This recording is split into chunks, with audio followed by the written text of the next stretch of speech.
తప్పకోండి. ఎందుకంటే తోసుకుంటే వెళ్తావు? మహాకవి శ్రీశ్రీ గారు ఏమన్నారు? పదండి ముందుకు, పదండి తోసుకు పై పైకి అన్నారు. అందుకే తోసుకుంటూ వెళ్తున్నావు. నీకన్నా అభ్యంతరమా? తప్ప కూర్చోమ్మా. అలాగే బాబు. నీకోసం కదా సీట్ ఖాళీ చేసింది, అమ్మాయి కోసం లేలే. చూడండి మాస్టారు, అసలే దేశంలో జనాభా పెరిగిపోతుంది. అలాంటప్పుడు ఇలా కడుపు చేసుకున్న వాళ్ళని ఎంకరేజ్ చేస్తే వెర్రెక్కిపోతారు. అప్పుడు ట్రాఫిక్ పెరిగిపోతుంది. అప్పారావు వెనకని చూసి మా అప్పారావు అనుకున్నాను. కాదు, నా పేరు అప్పలమ్మ. ఇంకోసారి చేయి వేసావంటే ticket ticket ticket sir, ticket please. Ticket అక్కడేం రాసిందో చూడు. తగిన చిల్లరిచ్చి టికెట్ తీసుకోవాలని ఉంది. ఆ దగ్గర చిల్లర లేదు, అందుకే నేను టికెట్ తీసుకునే అవసరమే లేదు. నోట్ ఇవ్వండి సార్, చిల్లరేస్తాను. నోటా? ఆ విషయం నువ్వు ఇక్కడ ఎక్కడ రాలేదే. ఇదిగోండి. ఏమిటిది? మాస్టరు, మహాకవి శ్రీశ్రీ గారు ఏమన్నారు? తెలుగు వీర లేవరా అన్నారు. అవును. అవునా? అవును. పదండి, మిమ్మల్ని ఎక్కడికి తీసుకెళ్లాలో నాకు బాగా తెలుసు. పదండి పదండి. 10:06. ఎస్ సార్, వస్తున్నా సార్. Yes sir. ఈ కుర్రాళ్ళని తీసుకెళ్లి వీళ్ళ కాలేజీ గేట్ దగ్గర బట్టలు లేకుండా నిలబెట్టు. అలాగే సార్. మన గురించి చెప్పరా?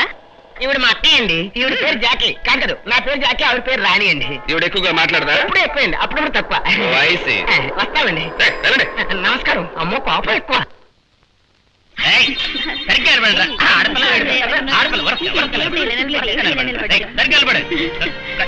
పనిష్మెంట్ ఇచ్చారు.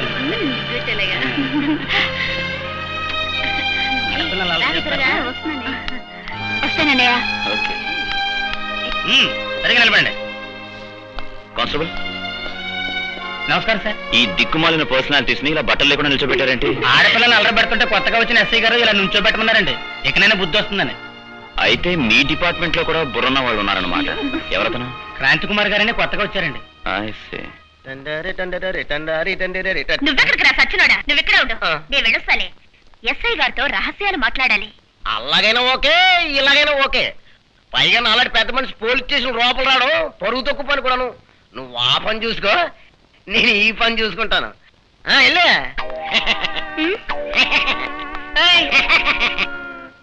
420. Yes sir. నువ్వా? ఏంటి ఇలాగొచ్చావు? మీ గురువు గాడు లేడా? మా ఎస్ఐ గారిని పట్టుకొని మీ గురువు గాడు లేడా అనే లెవెల్కి వచ్చావన్నమాట. అంటానోయ్, నిన్ను కూడా అంటాను.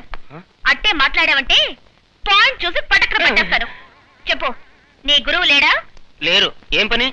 ఏం లేదు, నేను కొట్టేసిన పర్సులో వాటా ఇద్దామని. మా ఎస్ఐ గారు ఆ రకం కాదు. ఉద్యోగానికి కొత్త, చాలా స్ట్రిక్ట్ గా ఉంటున్నారు. రావటంతోనే మీ మధ్య పడ్డాడుగా. ఇంకెన్నాళ్ళలే మీరు అలవాటు చేశారు. మీకు ఆ బండలక్ష్మి కంపెనీకి తేడా ఉంది. సరేగాని ముస్టోల్ దగ్గర కొట్టేసిన డబ్బులున్నాయిగా, వెళ్ళో టీ చెప్పు. అలాగే. రాణి, కొంచెం వెనక ముందు చూసుకొని మాట్లాడుతుండు. ఇక నుంచి నువ్వే జాగ్రత్తగా ఉండాలోయ్. మీ గురువు నన్ను లవ్ అవుతున్నాడు తెలుసా? ఏమిటి, ఇంకా చాలా కథ ఉందిలే. నన్ను పెళ్లి చేసుకుంటాడంట కూడా. అప్పుడు నువ్వు మా ఇంటికి రోజు కూరగాయలు కోళ్లు మోసుకురావాలి. మా పిల్లల్ని ఆడించాలి, తెలుసుందా? ఇప్పటి నుంచే నన్ను మర్యాద చేసుకో, నీకు ప్రమోషన్ ఇప్పిస్తాలే. ఉండరా, సీరియస్ గా 420తో మాట్లాడుతుంటే. అరే ఉండరా. మీరా? గుడ్ మార్నింగ్ సార్, మీకోసమే వచ్చాను. ఏమిటి, నాకేదో ప్రమోషన్ ఇప్పిస్తానంటున్నావు? అదేలే సార్, మీరు కాలేజీలో మీరు కాలేజ్ స్టూడెంట్స్ ని మోత మోగించారట కదా సార్. ఊరంతా అదే మాట్లాడుకుంటున్నారు సార్. నిజం సార్, మీ మీద ఒట్టు. అదేమిటి, మరి నేను నిన్ను ప్రేమిస్తున్నానని పెళ్లి చేసుకుంటున్నానని చెప్పుకోవడం లేదా? అదేం కాదు సార్, మీరు చాలా స్ట్రిక్ట్ అని చెప్పారు, అదే కదా? అవును. చాలా స్మూత్ గా సోపేస్తున్నావు. ఇక్కడి నుంచి స్మూత్ గా నువ్వు బయటకు వెళ్ళకపోతే ఇదే స్టేషన్ లో నేను నిన్ను మోయించాల్సి ఉంటుంది. వస్తాను సార్. Good morning sir. నమస్కారం సార్. టైం బాగుంటే మళ్ళీ కలుద్దాం సార్. వస్తాను సార్. అయ్యో.